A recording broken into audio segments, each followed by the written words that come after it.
हाथ समर्पित कर देने से या गंगा जल का एक जरा सा छींटा शरीर पर पड़ जाने से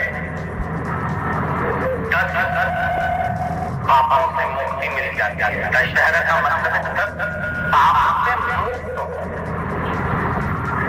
पहला पाप है किसी के घर का बिना नाम से कोई सामान उठाकर हमने भोग कर लिया हो तो उस पापा गंगा दशहरे से 10 पापों की दिलासा है गंगा दशहरा।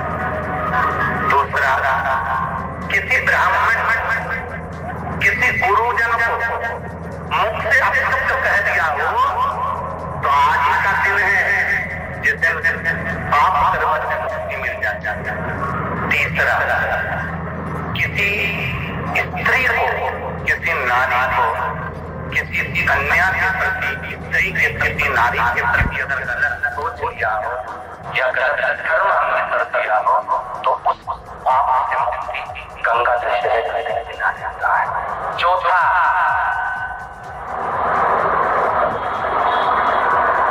रजोधर्म धारण करने वाली नारी, रजस्वला स्त्री के हाथ का बना हुआ अगर हमने भोजन ग्रहण कर लिया है तो आज गंगा दशहरे का दिन ही ऐसा रहता है जिस दिन उस पाप से हमें मुक्ति मिली। पांचवा, किसी के यहाँ सूतक जानते हो या सावड़। सूतक का मतलब होता है किसी के यहाँ कोई मर गया और उसके यहाँ का तुमने भोजन या पानी ग्रहण कर लिया।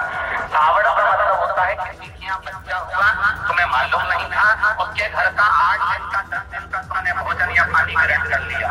सूतक या सावड़ का भोजन या अन्न पानी ग्रहण कर ले तो 5वें नंबर का गंगा दशहरे का वर्णन करता है कि 5वां पाप, इस पाप से भी लोगों को मुक्ति मिल जाती है।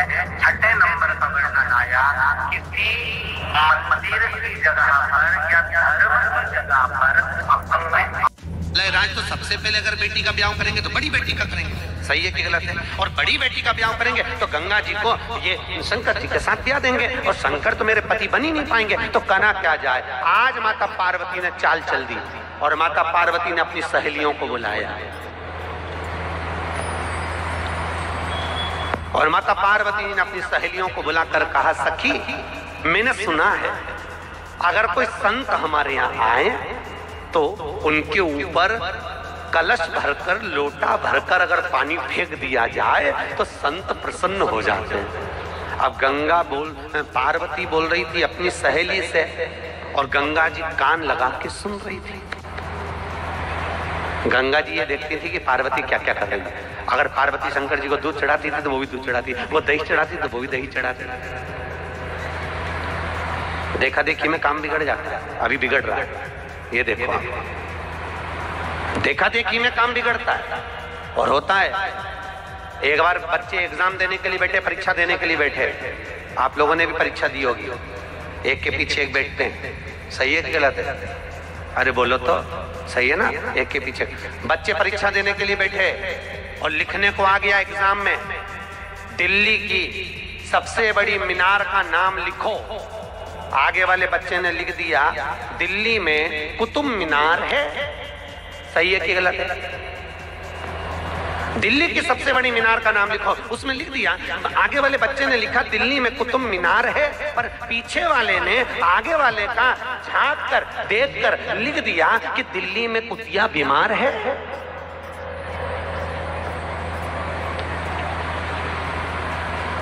याद उसको भी था कि दिल्ली में कुतुब मीनार है, पर उसने आगे वाले का झांक कर देखकर लिखा तो दिल्ली में कुतिया बीमार लिख दिया। बस ये देखा देखी में काम बिगड़ गया और देखा देखी में जब काम बिगड़ता है तब जिंदगी नरक।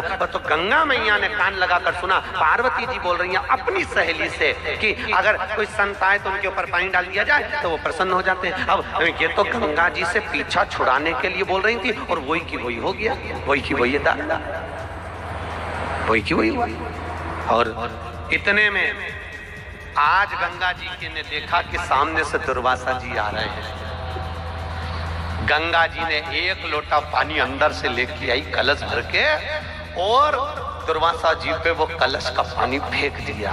फेंकते ही दुर्वासा ऋषि तो क्रोध में लाल हो गए और क्रोध में लाल होकर दुर्वासा जी ने कहा, गंगा तू हिमालय राज की बड़ी बेटी होकर तूने एक संत का अपमान करा है, तूने संत पर पानी फेंका है। मैं तुझे श्राप देता हूँ कि तूने मुझे पानी फेंका है, जा तू स्त्री का शरीर छोड़कर पानी के रूप में बहेगी, ये मेरा श्राप है तुझे। तो स्त्री का शरीर छोड़कर पानी के रूप में बहने लगेगी और वो गंगा स्त्री का शरीर छोड़कर पानी के रूप में बहने लगी। पानी के रूप में जैसे गंगा बही उसको क्रोध आ गया और क्रोध में आकर गंगा जी ने हाथ में जल लिया। पार्वती को देखकर कहा, पार्वती तू मेरी छोटी बहन होकर तूने मेरे साथ कपट करा है, तूने मुझे श्राप दिलवाया है, मैं तुझे श्राप देती हूँ। इतने में शंकर भगवान आकर खड़े हो गए। भोलेनाथ ने कहा, गंगा रुक, इस पार्वती को श्राप मत देना क्योंकि ये मेरी अर्धांगिनी बनेगी, ये मेरी धर्म पत्नी बनेगी। तो इसको श्राप देगी तो मैं इसको पत्नी नहीं बना सकता। एक काम कर गंगा, तू चिंता मत कर, भले मेरा विवाह पार्वती के साथ होगा पर मेरे बच्चों का लालन पालन तू करेगी।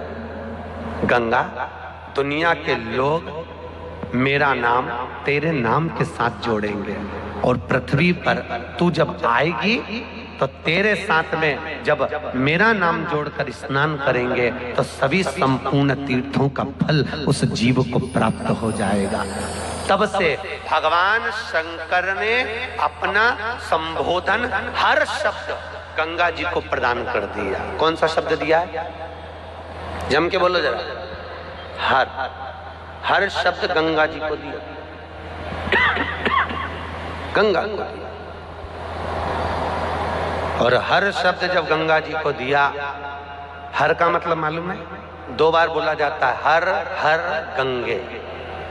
एक हर शंकर, दूसरा हर हमारी विपदा, हमारे कष्ट, हमारे रोग दूर करने वाला शिव। हर हर गंगे संबोधन हुआ। तो गंगा और शिव का जो मिलन है ये कोई साधारण नहीं। और माता पार्वती जी शंकर जी के साथ में ब्याहित हो गई। समय आया, शिव महापुराण कहती है, भगवान तारकासुर को मारने के लिए शंकर भगवान के पुत्र की जरूरत पड़ी और पुत्र को पाने के लिए ही शंकर और पार्वती का विवाह किया गया था। क्योंकि पार्वती के द्वारा तारकासुर को मारने के लिए कोई बच्चा जन्म ले जो कि मारे। कौन जन्मे थे? तारकासुर को किसने मारा है? कार्तिकेय ने। तो कार्तिकेय माता पार्वती के द्वारा पैदा हुए थे क्या? जन्मे थे क्या? कितने मुख थे कार्तिकेय के? जम के बोलो जरा।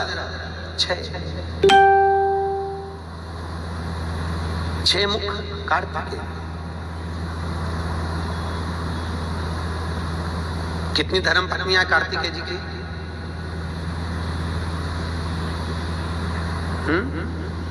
तीन नहीं, 2। कार्तिकेय जी की पत्नी है 2, गणेश जी की पत्नी है 5। गणेश जी की पत्नी कितनी है? 5। पहली श्री, दूसरी तुष्टि, तीसरी पुष्टि, चौथी रिद्धि, 5वीं सिद्धि। गणेश जी की 5।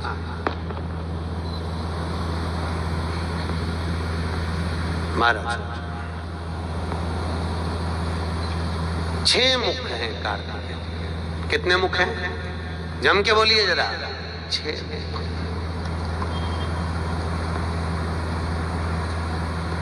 अब कार्तिकेय महाराज का प्रागट्य की कथा शिव महापुराण में और स्कंद पुराण में दोनों में बड़ा सुंदर लिखा है।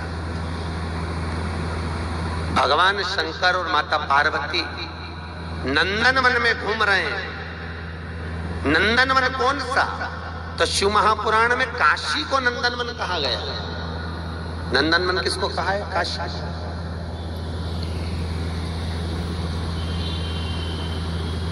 उस नंदनवन में शंकर और पार्वती भ्रमण कर रहे थे, घूम रहे थे, दोनों आनंद में विहार कर रहे थे, घूम रहे थे। शिव और पार्वती आनंद में घूम रहे। वहीं माता पार्वती जी ने भगवान शंकर के शरीर पर भस्म रमाई है। बस कितना विचित्र